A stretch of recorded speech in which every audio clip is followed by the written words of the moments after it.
Tonight, as our fourth story in the countdown, this brief special comment. The quote with the context sucked out from around it is astonishing.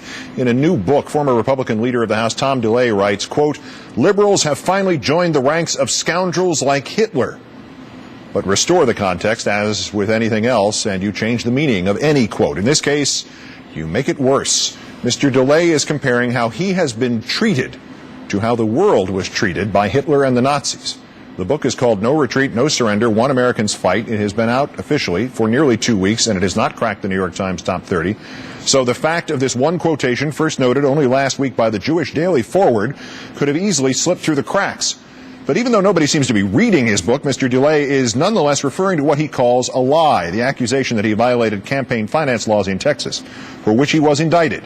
And on page 156, he writes, "I believe it was Adolf Hitler who first acknowledged that the big lie..." Look, stop right there, Mr. DeLay.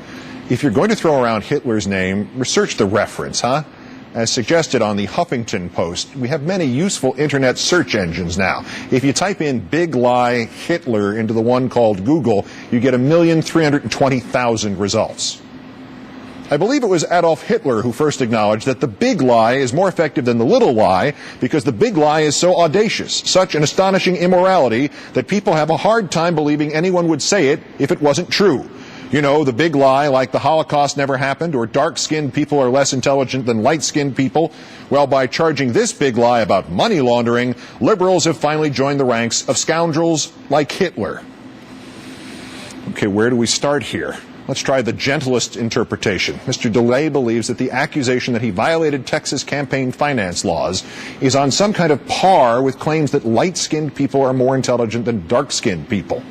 Now, that's the gentlest one. The somewhat less kind interpretation, he's equating anybody charging him, just him, with anything, even if it were a lie, with the Nazis.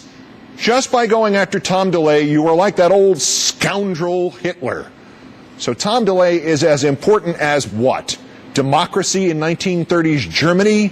Poland in 1939? The Jewish people? So, Mr. DeLay, go back to your Google and type in the name Tom DeLay and the phrase delusions of grandeur, and you get 11,500 results.